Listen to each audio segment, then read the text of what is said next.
हमारे prime minister Mrs Nirmala Sitharaman ने budget 2025 parliament में पेश किया है। इस प्रस्तावित बजट में कई सारी बातें हैं। आज हम चर्चा करेंगे कुछ डायरेक्ट टैक्स रिफॉर्म्स के बारे में, कुछ इंपॉर्टेंट डायरेक्ट टैक्स रिफॉर्म के बारे में, या यूं कह लें कि इनकम टैक्स के रिफॉर्म के बारे में जो आम जनजीवन को या मिडिल क्लास फैमिली को सीधे तौर पे प्रभावित करते हैं। और इसमें सबसे पहला रिफॉर्म जो है वो है tax free income. Social media में बहुत तहलका है कि टैक्स फ्री इनकम 12 लाख रुपए तक हो गई है। ये बात सच भी है, लेकिन एक चीज, इसमें दो तीन चीजें जानने के लिए हैं कि पूर्व में ये टैक्स फ्री इनकम 7 लाख थी, जिसको बढ़ा के 12 लाख रुपए कर दी गई है, लेकिन ये केवल न्यू टैक्स रिजीम पर ही अप्लीकेबल है। इसका मतलब पूर्व में जो व्यवस्था ओल्ड टैक्स रिजीम पे टैक्स फ्री इनकम 5 लाख रुपए तक है, वो आज के दिन में भी यानी 1 अप्रैल 2025 से जो ये बजट इफेक्टिव होंगे, उस समय भी ये ओल्ड टैक्स रिजीम में 5 लाख रुपए ही रहेंगे। और यदि आप सैलरी अर्नर हैं तो ये फ्री इनकम, चूंकि सैलरी इनकम वालों को 75,000 रुपए की स्टैंडर्ड डिडक्शन एडिशनल मिलती है, सो उनके लिए टैक्स फ्री इनकम 12,75,000 हो गई, जो पूर्व में 7,75,000 की थी। फ्रेंड्स, सामान्य तौर पे हमें लगता है कि 12 लाख रुपए पर कोई टैक्स नहीं लगेगा। हालांकि ये बात सच भी है, लेकिन पूरी तरह सच नहीं है। यदि आपकी कैपिटल गेन की इनकम 10 लाख है, 11 लाख है, तो शायद ये 12 लाख रुपए तक टैक्स फ्री इनकम आपको न मिले। सो ये जो टैक्स फ्री इनकम है, ये केवल उसी तरह के इनकम पे एप्लीकेबल है जिसमें टैक्स स्लैब रेट के हिसाब से लगता है। इसको और स्पष्ट करने के लिए बता दूं कि इनकम टैक्स एक्ट के अनुसार 5 तरह के इनकम होते हैं: सैलरी, हाउस प्रॉपर्टी से income, capital gain, income from professional and business, और 5वां है अदर इनकम। मतलब इन चारों तरह के इनकम में जो नहीं है वो सारे अदर इनकम में आते हैं। इसमें कैपिटल गेन छोड़ के बाकी जो 4 तरह के इनकम हैं, उस इनकम पे जो टैक्सेशन होते हैं वो स्लैब रेट के हिसाब से होते हैं, जिसकी चर्चा हम आगे करेंगे। लेकिन कैपिटल गेन में जो टैक्स एप्लीकेबल है वो स्पेशल रेट्स के हिसाब से। हालांकि कैपिटल गेन में भी कुछ बिटवीन द लाइंस हैं। कैपिटल गेन 2 तरह का, लॉन्ग टर्म, शॉर्ट टर्म, और अभी की व्यवस्था के हिसाब से long term short term gain जो होगा वो कैपिटल एसेट्स के हिसाब से होगा। और कैपिटल एसेट्स के इन्होंने 2 तरह से डिफाइन किया हुआ है, एक इक्विटी एसेट्स, एक अदर देन इक्विटी एसेट्स। सो इक्विटी एसेट्स में भी long term short term gain हो सकते हैं, और अदर देन इक्विटी एसेट्स में भी long term short term gain हो सकते हैं। तो इन 4 तरह के गेन्स में से जो अदर देन इक्विटी के शॉर्ट टर्म कैपिटल गेन है, मैं फिर रिपीट कर दूं, अदर देन इक्विटी के जो शॉर्ट टर्म कैपिटल गेन है, उस पे जो एप्लीकेबल टैक्स रेट है वो स्लैब रेट के हिसाब से है। इसका मतलब कैपिटल गेन छोड़ के बाकी जो 4 तरह के इनकम है, और कैपिटल गेन में अदर देन इक्विटी के शॉर्ट टर्म कैपिटल गेन, ये 5 तरह के इनकम में यदि आपका 12 लाख रुपए तक का इनकम होता है तो आपको टैक्स फ्री इनकम मिलेंगे। लेकिन बाकी जो कैपिटल गेन के 3 तरह के हैं, यानी इक्विटी के शॉर्ट टर्म और लॉन्ग टर्म, और अदर देन इक्विटी के लॉन्ग टर्म, इन तीनों तरह के गेन पे यदि इनकम आपकी 4 लाख रुपए से अधिक होगी तो आपको ये छूट नहीं मिलेगी। 4 लाख रुपए इसलिए, इसकी आज के दिन इस बजट प्रपोजल के हिसाब से इसकी जो बेसिक इनकम का एग्जेम्पशन लिमिट है वो 3 लाख से बढ़ा के 4 लाख रुपए कर दी गई। इसलिए 4 लाख के ऊपर जो भी इनकम होंगे स्पेशल रेट वाले, वो उस इनकम पे टैक्स फ्री इनकम अवेलेबल नहीं होगा। इन बातों को ध्यान रखें, केवल इस उसमें ना रहें कि 12 लाख रुपए तक टैक्स फ्री। इसका मतलब आपने जमीन जगह बेची और आपको 10 लाख, 8 लाख, 9 लाख, 10 लाख, 12 लाख का आपका कैपिटल गेन हुआ। यदि आप ये सोचें कि उस पर भी टैक्स नहीं लगेगा तो ये बिल्कुल गलत है। इसलिए tax free income up to ₹12 lakh ये सही है, लेकिन पूरी तरह सही नहीं है। स्पेशल रेट्स वाले जितने भी इनकम हैं उस पर ये अप्लीकेबल नहीं होगा। दूसरे तरह का जो इनकम है वो है चेंज इन स्लैब रेट। जैसे बताया हमने अभी एग्जांपल के तौर पर बता रहा था कि 4 लाख के ऊपर जो भी स्पेशल रेट वाले होंगे उस पर स्पेशल रेट के ही टैक्स लगेंगे, टैक्स फ्री नहीं होंगे। मैं फिर भी ये रिपीट कर दूं कि स्लैब रेट भी जो चेंज हुआ है ये केवल न्यू टैक्स रिजीम में ही हुआ है, और न्यू टैक्स रिजीम में इसके पूर्व यानी बजट 2024 में ये 3 लाख रुपए थी। इसको बढ़ा के 1 अप्रैल 2025 से यदि ये बजट पार्लियामेंट में पास हो जाता है एज इट इज, तो ये लिमिट 3 लाख से बढ़ के 4 लाख रुपए हो जाएगी। और ओल्ड टैक्स रिजीम में जो 2.5 लाख रुपए की जो बेसिक एग्जम्पशन लिमिट थी वो आज के दिन भी बरकरार है।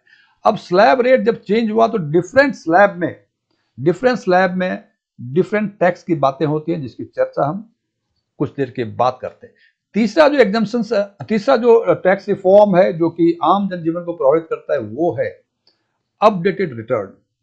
पूर्व की व्यवस्था के हिसाब से यदि आपने रिटर्न फाइल भी कर दिया है तो आपको 2 वर्ष का समय रहता था कि यदि आपको ये लगे कि आपने कोई इनकम को डिस्क्लोज नहीं किया है, आप उसको डिस्क्लोज करना चाहते हैं, तो 2 साल के समय में अपडेटेड रिटर्न आप रिटर्न को अपडेट कर सकते थे, जो अब बढ़ा के 4 साल कर दी गई। यानी यदि आपने इनकम टैक्स रिटर्न भरा है और आपको 4 वर्षों के अंदर लगता है कि कुछ इनकम आप डिस्क्लोज नहीं कर सके थे, उसको डिस्क्लोज करना चाहते हैं, तो आप 4 वर्षों के अंदर इसको डिस्क्लोज कर सकते हैं। चौथा है एनएसएस के विड्रॉल। एनएसएस का नाम शायद आज के जनरेशन ने नहीं सुना होगा। NSS means national saving scheme. पूर्व में ये स्कीम काफी पॉपुलर थी और टैक्स बचाने के लिए लोग इसमें इन्वेस्ट किया करते थे। और 29 अगस्त 2024 को गवर्नमेंट ऑफ इंडिया ने एक नोटिफिकेशन जारी किया जिसमें यह कहा कि 1 अक्टूबर 2024 से एनएसएस में जो भी बैलेंस होंगे उस पर कोई इंटरेस्ट नहीं मिलेगा। इसलिए बजट 2025 में यह व्यवस्था दी गई कि 29 अगस्त 2024 या उसके बाद जो भी एनएसएस विड्रॉल करेगा उस पर कोई भी टैक्स अप्लीकेबल नहीं होगा, लेकिन उसके पहले जिन्होंने विड्रॉल किया होगा उस पर अप्लीकेबल टैक्स रेट लगेगा।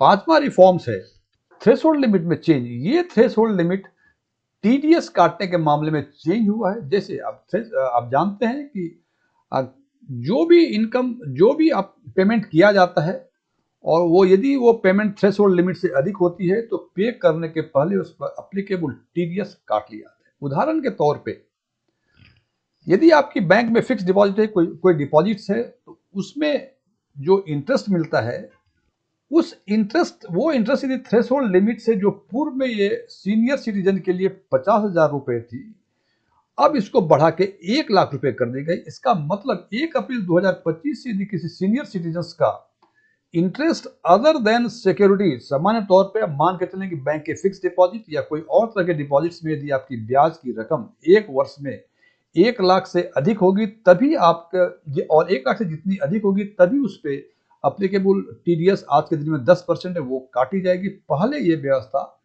50,000 रुपए से ऊपर में थी। यानी 31 मार्च 2024 तक यदि आपकी यदि आपकी डिपॉजिट्स पे ब्याज जो है वो 50,000 रुपए तक है तभी टीडीएस नहीं कटेगी, 50,000 से ऊपर होगी तो टीडीएस कटेगी। लेकिन अब ये सीमाएं बढ़ के 1 लाख रुपए हो गई।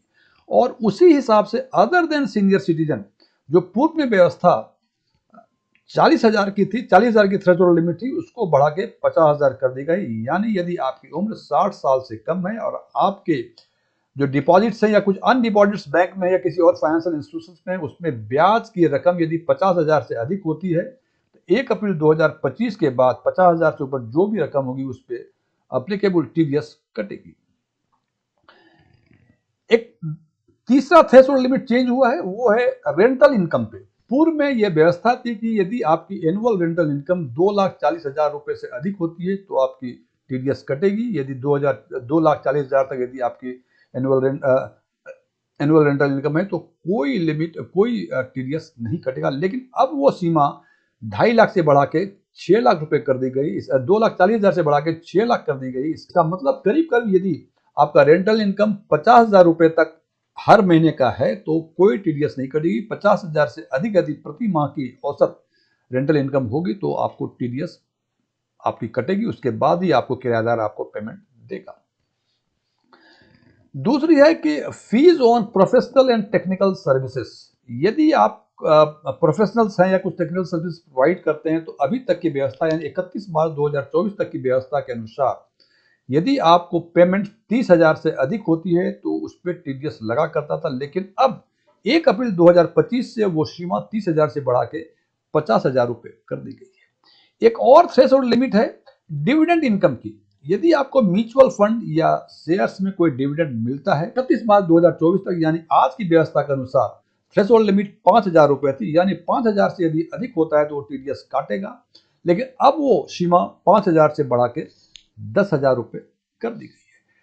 इसके पहले हमने बताया था कि स्लैब रेट में कुछ चेंज हुआ है और उस पर जो अप्लीकेबल टैक्स रेट है वो भी चेंज हुआ है। तो वो जो चेंज हुआ है, ये देखिए कि ये अप टू 4 लाख, ये जो एग्जम्पशन लिमिट है ये कोई टैक्स नहीं लगेगा। ये एग्जम्पशन लिमिट है जनाब, और ये केवल न्यू टैक्स रिजीम के लिए है। ओल्ड टैक्स रिजीम का जो ये 4 लाख की जो सीमा है ये 2.5 लाख रुपए है। इसके पहले न्यू टैक्स रिजीम में जो 4 लाख अब बन गई, इसके पहले ये 3 लाख रुपए थी।